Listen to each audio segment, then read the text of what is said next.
వీడు కంప్లైంట్ ఇవ్వడం కాదు, మేము అందరం కలిసి వీడి మీద కంప్లైంట్ ఇస్తున్నాం. నా చెల్లెలి వెంటపడి వీడు హరాస్ చేస్తున్నాడని, ఇంటికి రావద్దని ఎన్నిసార్లు చెప్పినా కూడా మళ్ళీ మళ్ళీ వచ్చి మా పరువు కూడా తీస్తున్నాడు.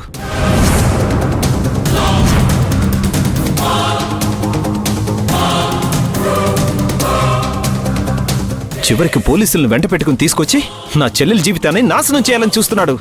సార్, దయచేసి వీడిని తీసుకెళ్ళిపోండి సార్. ఇంకొక క్షణం వీడు ఇక్కడే ఉంటే నేనేం చేస్తానో నాకే తెలీదు. ఏం చేస్తారు సార్? ఏం చేస్తానో చూస్తావా? రాఘవ్ గారు, మా డ్యూటీకి అడ్డం వస్తే మిమ్మల్ని కూడా అరెస్ట్ చేయాల్సి వస్తుంది.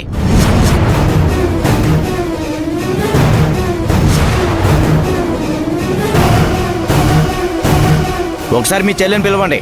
తను ఈ అబ్బాయిని ప్రేమించడం లేదని తన్నోటితోనే చెప్పించండి. మీరు చెప్పినట్టు వెళ్ళిపోతాం. తనతో మాట్లాడకుండా ఇక్కడి నుంచి వెళ్ళడం కుదరదు.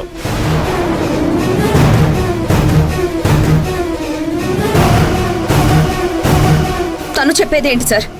మేమందరం చెప్తున్నాం కదా. మీరంతా అమ్మాయికి బలవంతంగా పెళ్లి చేస్తున్నారని కంప్లైంట్ వచ్చింది. ఆ అమ్మాయిని పిలవకుండా మీరు మాత్రమే మాట్లాడుతున్నారంటే ఆ అబ్బాయి చెప్పింది నిజమే కదా?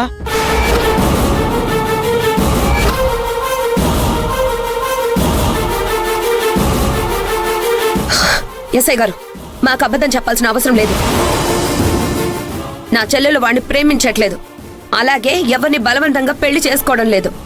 మా మేనత్త కొడుకునే సంతోషంగా పెళ్లి చేసుకోబోతుంది. మీరు ఎన్నైనా చెప్పండమ్మా, కంప్లైంట్ వచ్చింది మీ ఫ్యామిలీ మీద కాబట్టి మీరు చెప్పే మాటలు నమ్మేసి తిరిగి వెళ్ళడం కుదరదు. ఆ అమ్మాయి రావాలి, తన నోటితోనే నిజం చెప్పాలి.